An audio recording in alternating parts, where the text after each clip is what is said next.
హానోకు 360 సంవత్సరాలు బతకగా 300 సంవత్సరాలు దేవుడితోనే నడిచాడు. పోనీ వాళ్ళ కొడుకుల పరిస్థితి ఏంటండి? ఇంకెవడో లేడు అసలు. అంత ముందు కానీ ఆ తర్వాత కానీ ఎవడో నీతిపట్టు దొరకట్లేదు. దేవుడు చెప్తానే ఉన్నాడు, ఏట్రా బాగుంటే అసలు ఎవరు మాట అనట్లేదు. మరి ఇంత సృష్టించిన దేవుడికి బాగుంటుంది ఉండదండి? అలాగ అవుతున్నటువంటి కాలంలో హానోకు తర్వాత ఇప్పుడు బైబిల్లో ఎక్కువ సంవత్సరాలు బతికింది ఎవరండి? మెతుషాల. హానోకు కొడుకు ఎవరండి? మెతుషాలే. హానోకు కొడుకు మెతుషాలేనండి. ఎందుకు మళ్ళీ చెప్తాను చూడండి. హానోకు కొడుకు మెతుషాల, మెతుషాల కొడుకు లేమేకు, లేమేకు కొడుకు నావాహు, నావాహు దగ్గరకు వచ్చేప్పటికి ఏం చేయాడండి? జలప్రలయం రప్పించాడు. సో ఇక్కడ మనం గమనిస్తే అండి, హానోకు తర్వాత ఎవడో కూడా దేవుని నడిచినట్టుగా కనిపించదు మాట. ఎందుకు? సో ఇక్కడ నావాహు యొక్క తండ్రి ఎవరో? లేమేకు.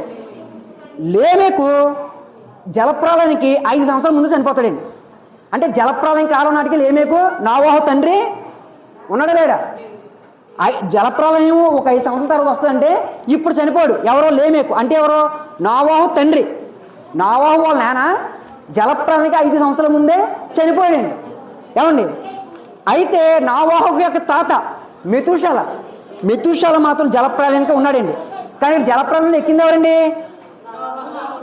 అదే ఇక్కడ జరిగింది ఏంటంటే మెతుషాల జలప్రలయంలో చచ్చిపోయాడు. అర్థమవుతుందండి? మెతుషాల జలప్రలయంలో చనిపోయాడండి. మెతుషాల ఎందుకు ఎవరండి? హానోకు కొడుకు. హానోకు అంటే ఎవరు?